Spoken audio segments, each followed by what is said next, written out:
Sesampainya di mansion dan memarkirkan mobilnya, sang wanita dan sang putra keluar dari dalam mobil. Melangkahkan kaki berjalan memasuki mansion. "Kalian sudah pulang?" tanya seorang wanita parubaya sembari tersenyum lebar.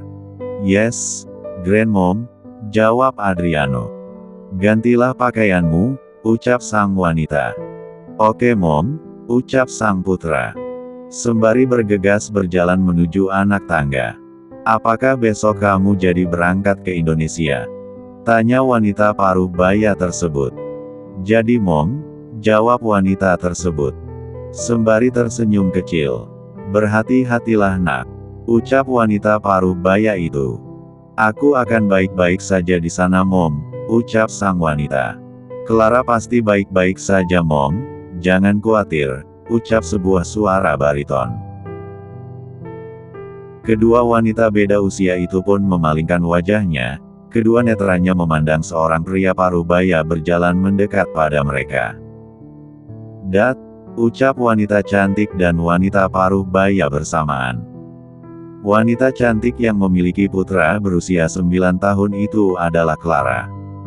Pria pecinta alam yang menolong Clara membawanya ke sebuah rumah sakit besar di kota. Tak sampai di situ saja untuk menyelamatkan Clara, pria pecinta alam tersebut membawanya ke Singapura untuk mendapatkan pengobatan di rumah sakit yang lebih lengkap peralatannya. Kehidupan Clara yang saat itu kritis dalam keadaan mengandung, membuat pria pecinta alam tersebut sangat cemas. Tetapi dengan bantuan dokter ahli serta doa yang tulus dari pria pecinta alam tersebut serta kedua orang tuanya, mukjizat pun terjadi.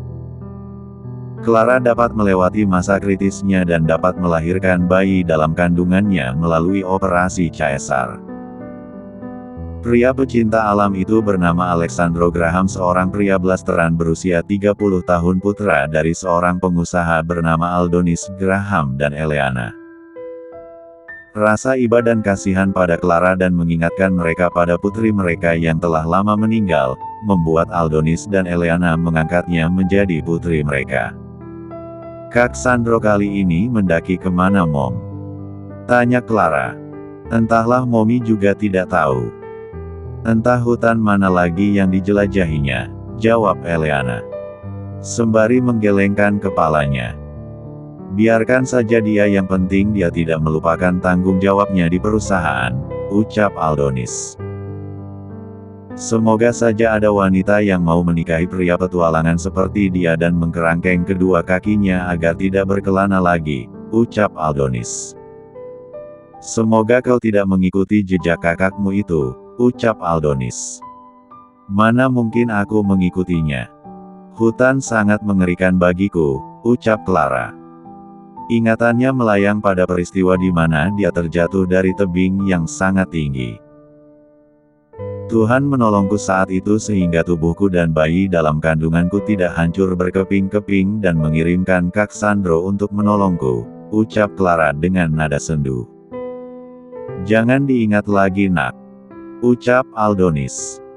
Sembari memandang wajah sang putri angkat. "Aku tahu Dad," ucap Clara. Sembari tersenyum sendu. "Well, besok babak baru dalam hidupmu lagi. Ingat selalu hubungi kami," ucap Eleana. "Oke Mom," ucap Clara. Jakarta. Jam 10 pagi Clara bersama sang putra telah berada di Halim Perdana Kusuma. Seorang pria berjalan mendekat padanya. "Nona Graham," ucap pria tersebut. Sembari menundukkan wajahnya. "Saya Markus, asisten pribadi Anda," ucap pria tersebut yang ternyata bernama Markus. "Markus," ucap Clara. "Saya Nyonya," ucap Markus. "Mari Nyonya," ucap Markus mempersilahkan Clara memasuki mobil. Kemudian Clara dan sang putra masuk ke dalam mobil. Lalu Markus pun melajukan mobilnya meninggalkan bandara. Menuju kediaman Aldonis. Sesampainya di kediaman Aldonis, Clara dan Adriano beristirahat hingga menjelang sore. Ibu dan anak itu berjalan-jalan di sebuah mall, membeli perlengkapan sekolah untuk Adriano. Di saat Clara memilih sepatu sekolah untuk sang putra, Adriano berjalan keluar dari toko sepatu menuju toko Gramedia yang bersebelahan dengan toko sepatu. Bagah. Di saat Adriano berkeliling melihat rak buku, tiba-tiba Adriano menabrak seseorang. Ah! Gedebuk. Terdengarlah teriakan terkejut darinya bersamaan dengan jatuhnya tubuh Adriano ke lantai ubin toko. "Kamu tidak apa-apa?" tanya sebuah suara bariton dari seorang pria. Kedua netranya memandang wajah Adriano yang meringis. Tangan mungilnya memegang B0K0-nya yang terasa sakit. "Mari aku bantu," ucap pria tersebut. Sembari mengulurkan tangannya menggapai tangan Adriano. "Aku tidak apa-apa dan tidak usah membantuku, aku bisa berdiri sendiri," ucap Adriano. Sembari bangkit berdiri dari lantai ubin toko. "Kamu, kalau jalan lihat-lihat dong," ucap pria tersebut. Sembari memandang wajah Adriano. "Maaf tuan, aku asyik melihat buku-buku itu," ucap Adriano. Sembari menunjuk sebuah rak buku. Pria itu pun mengalihkan pandangan ke arah jari telunjuk Adriano. Seketika keningnya pun berkerut melihat buku-buku yang ditunjuk oleh Adriano. "Kamu nggak salah. Buku itu," ucap pria itu menghentikan kalimatnya. Kedua netranya memandang wajah Adriano, dengan pandangan dipenuhi tanda tanya. Seolah tak percaya dengan buku yang ditunjuk oleh Adriano. "Tidak. Memangnya kenapa?" tanya Adriano. "Bukankah buku itu buku sains?" "Usiamu," ucap pria tersebut. Sembari menggelengkan kepalanya, masih tak percaya dengan apa yang dikatakan oleh Adriano. "Usiaku 9 tahun tuan," ucap Adriano. Sembari menengadahkan wajahnya. Kedua netranya memandang wajah pria dewasa tersebut yang tengah memandang wajahnya. Kemudian pria itu pun mengerutkan keningnya. Sebuah desiran aneh merasuk ke dalam benak dan sanubarinya. Kedua netra dua orang pria beda generasi itu saling memandang, tak ada satupun yang ingin mengalihkan pandangannya. Kedua netra itu saling bertemu bagaikan sebuah magnet saling melekat. Hingga sebuah suara mengejutkan Adriano yang membuatnya mengalihkan pandangannya pada suara tersebut. "Adriano!" seru suara seorang wanita. Sembari berjalan mendekat pada Adriano. "Momi," ucap Adriano. "Kamu, kenapa ada di sini?" "Momi nyariin kamu," ucap wanita tersebut yang ternyata adalah Clara. "Sorry Mom," ucap Adriano dengan nada penuh penyesalan. "Lain kali jangan mengulangi lagi," ucap Clara. "Oke Mom, I'm sorry," ucap Adriano. Sementara itu pria yang ditabrak oleh Adriano sontak terkejut memandang wajah Clara. Ingatannya melayang pada masa lalu. Bersamaan dengan itu Clara pun meluruskan pandangannya, memandang sosok pria dewasa yang tengah berbincang bersama sang putra ketika dia memasuki Gramedia. Clara pun terkejut memandang wajah pria itu yang tengah memandangnya. Lalu Clara menetralkan keterkejutannya, kemudian mengalihkan pandangannya pada Adriano sembari berkata, "Ayo, kita pulang." Sembari berjalan keluar dari Gramedia menuntun sang putra. Sedangkan pria itu yang masih tak percaya dengan sosok wanita yang dilihatnya, mengerjapkan kedua netranya tersadar dari keterkejutannya. Kemudian bergegas menyusul Clara dan Adriano. "Apakah aku tidak salah lihat?" tanya pria tersebut. "Tapi, mataku belum rabun, dia benar-benar wanita itu. Lalu siapa anak kecil itu?" tanya pria tersebut sembari menoleh ke kiri dan ke kanan, mencari sosok Clara dan Adriano. "Cepat sekali mereka menghilang," ucap pria itu penasaran. Sembari menuruni eskalator yang menuju ke lantai dasar mall. Clara dan Adriano yang telah berada di basemen mall bergegas memasuki mobil, kemudian Clara melajukan mobilnya meninggalkan mall tersebut. Keesokan paginya tepat jam 7 pagi Clara mengantarkan Adriano berangkat ke sekolah. Sesampainya di sekolah dan menghadap kepala sekolah serta menunggu sang putra masuk ke dalam kelasnya, Clara pun beranjak pergi. Tanpa Clara sadari sepasang mata memperhatikannya sedari tadi. "Aku seperti mengenal wanita itu," ucap pemilik sepasang mata tersebut dalam benaknya. "Tetapi di mana?" tanya wanita itu dalam benaknya lagi. "Wajahnya mengingatku pada," ucap pemilik sepasang mata. Menghentikan perkataannya dalam benaknya. "Tetapi sangat tidak mungkin, bukankah dia sudah?" ucapnya lagi, sembari tak melepaskan pandangannya. Dengan rasa penasaran pemilik sepasang mata itu pun mengikuti Clara yang tengah berjalan keluar dari halaman sekolah menuju parkiran mobil. "Wanita itu benar-benar mengingatkanku pada pelakor itu," ucap wanita tersebut, sembari membuka pintu mobilnya. Kemudian pemilik sepasang mata itu pun melajukan mobilnya mengikuti mobil Clara dari belakang. 45 menit kemudian sampailah Clara di sebuah hotel mewah. Setelah memarkirkan mobilnya dan keluar dari dalam mobil, Clara berjalan memasuki hotel tersebut. "Selamat pagi Nyonya Clara," ucap Markus sang asisten pribadi. "Pagi Markus," ucap Clara, sembari berjalan menuju lift khusus CEO hotel yang akan membawanya menuju lantai atas hotel, di mana ruangannya berada. Sesampainya di lantai atas, di sebuah ruangan yang dikhususkan untuknya, Clara duduk di sebuah kursi, kedua netranya memandang wajah Markus. Tok, tok. Terdengar ketukan pintu dari luar. "Masuk," seru Clara. Pintu pun terbuka, terlihatlah seorang pria berjas, seorang general manajer hotel memasuki ruangan Clara. "Selamat pagi Nyonya, ini laporan yang Anda minta," ucap sang general manager, sembari menyerahkan file-file yang dibawanya. "Letakkan di atas meja," ucap Clara, sembari memandang pria tersebut. "Apakah ada yang harus saya kerjakan lagi Nyonya?" tanya sang general manager. "Tidak ada," jawab Clara. "Kalau begitu saya permisi Nyonya," ucap sang general manager, sembari melangkahkan kaki berjalan keluar dari ruangan Clara. "Apakah ada yang Anda butuhkan lagi Nyonya?" tanya Markus. "Besok malam pesta para artis itu bukan?" tanya Clara, sembari memandang wajah Markus.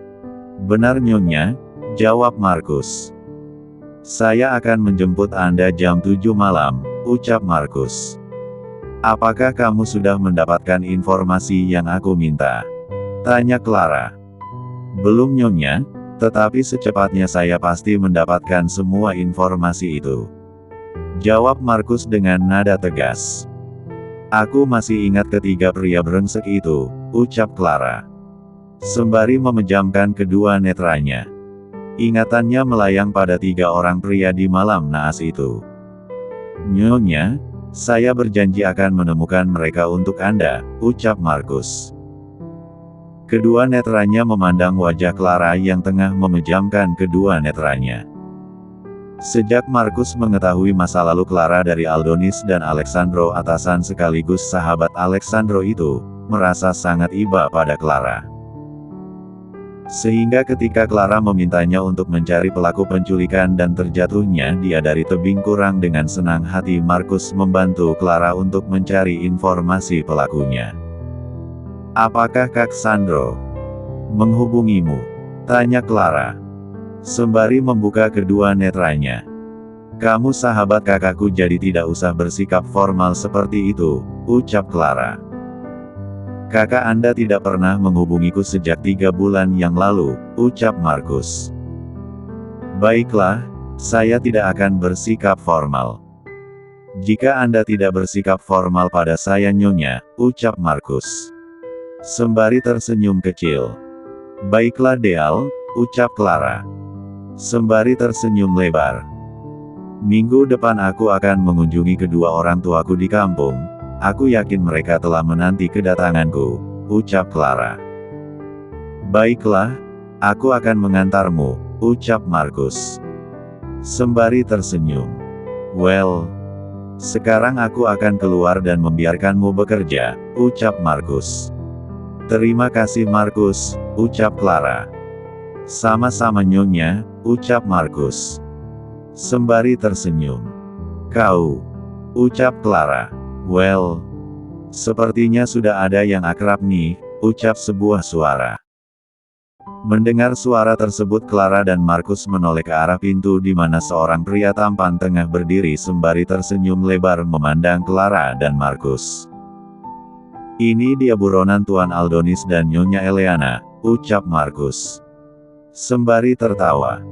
Melangkahkan kaki berjalan mendekat pada pria tampan tersebut.